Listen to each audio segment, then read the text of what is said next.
बिस्मिल्लाहिर्रहमानिर्रहीम। लाहौर में पाक दामन बीबियों के जो मज़ारात हैं, इनके हवाले से दो तारीख़ी रवायात हैं। एक रवायत के मुताबिक इन 6 बीबियों में से सबसे बड़ी बीबी रुकैया थीं, जो बीबी हाज के नाम से मशहूर हुई। ये हज़रत सैयदना अली इब्न अबी तालिब अलैहिस्सलाम की बेटी थीं। इनकी वालदा का नाम फ़ातिमा बिनते हज़ाम अल-कलाबिया उम्मुल बनीन था। इनके भाई हज़रत अब्बास अलमदार थे और इनकी शादी हज़रत मुस्लिम बिन अकील से हुई थी।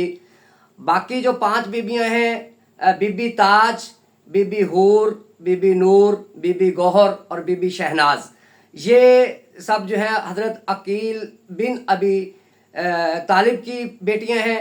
सानिह करबला के काफ़ी अरसे के बाद जब बनु उमय्या के मज़ालम मज़ीद बढ़ गए अहले बैत के लिए, तो ये बीबियां जो है वो जो इनके जो रिश्तेदार थे, नौजवान बच्चे थे, उनको उनकी सरबराही में, सरपरस्ती में ये वहाँ से हिजरत करके केच मकरान के इलाकों में आ गईं।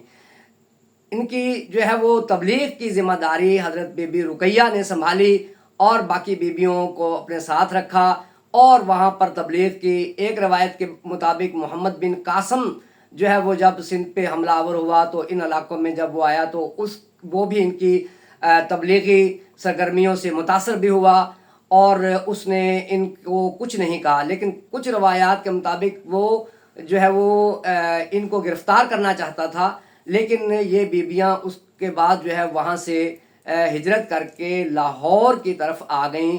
लाहौर में जब ये आईं तो यहाँ का जो हुक्मरान था वो हिंदू था।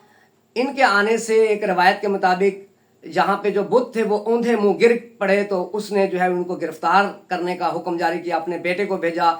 बादशाह का बेटा वहाँ पे पहुँचा तो वो इनकी अजमत और बुजुर्गी को देख के मुसलमान हो गया और उसका नाम अब्दुल्ला रखा गया। वही अब्दुल्ला खाकी के नाम से जो है वो एक बड़े वली अल्लाह बने और उनका मज़ार भी लाहौर में है।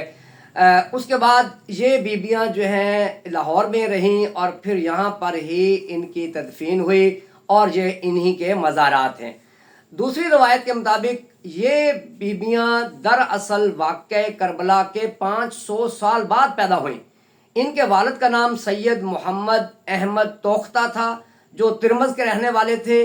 वो अपनी इन 6 बेटियों को लेकर शहाबुद्दीन गौरी के दौर में केच मकरान आए और यहाँ पर यम का जो बादशाह था उसके बेटे बहाउद्दीन के साथ अपनी बड़ी बेटी बीबी रुकैया की शादी की, जो बीबी हाज के नाम से मशहूर हुई। उनके बतन से एक बेटा पैदा हुआ हमीदुद्दीन, जो बाद में लाहौर भी आया अपने नाना के साथ सैयद मोहम्मद अहमद तोख्ता के साथ, और यहाँ से वो बेटा हमीदुद्दीन बाद में जो है वो हज़रत शहाबुद्दीन सोहरवर्दी के पास बगदाद गया। शहाबुद्दीन सोहरवर्दी ने उनको बगदाद से कुछ इनामात दे के मुल्तान भेज दिया बहाउद्दीन ज़िक्रिया के पास और कहा कि तुम्हारा मुकद्दर अब उनके साथ जुड़ा है। तो वो हमीदुद्दीन जो था, यानी इनका नवासा सैयद मोहम्मद अहमद तोख्ता का और बीबी रुकैया का बेटा, ये हज़रत बहाउद्दीन ज़िक्रिया मुल्तानी के दरबार में हासिल हुआ और उन्होंने इससे अपनी बेटी का रिश्ता कर दिया। तो इस तरह एक रवायत तो ये है जिसको ग़ुलाम दस्तगीर नामी ने जो है वो बड़ी तहकीक के बाद जो है वो साबित किया है कि ये बीबियाँ असल में हज़रत जो थे सैयद मोहम्मद अहमद तोख्ता, जिनको बाज़ ने कुतुब के दर्जे पर भी लिखा है कि इतने बड़े बुजुर्ग थे, उनका मज़ार भी लाहौर में दरबारी गेट के साथ है। तो उनकी ये बीबियाँ थीं। बीबी रुकैया भी वहाँ से केच मकरान से बाद में हिजरत करके जो है वो लाहौर आ गईं अपने शोहर के साथ।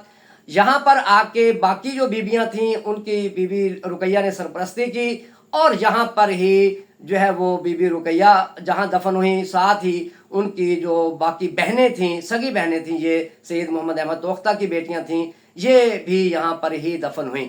तो इस तरह ये 2 रवायात हैं। एक रवायत के मुताबिक ये बीबियाँ सादात से ताल्लुक़ रखती हैं और करबला के मैदान में जो जुल्म और ज़्यादती हुई, उसके बाद बनु उमय्या के मज़ालिम बढ़ गए, तो ये उसके बाद ये वहाँ से हिजरत करके यहाँ पर आईं اور حضرت بی بی رقیہ حضرت سیدنا علی کی بیٹی ہیں، باقی جو ہیں وہ علی عقیل بن ابن ابی طالب کی بیٹیاں ہیں. اور دوسری روایت کے مطابق یہ 500 سال بعد، واقعہ کربلا کے 500 سال بعد ان کی پیدائش ہوئی، اور سید محمد احمد توختہ کی بیٹیاں ہیں.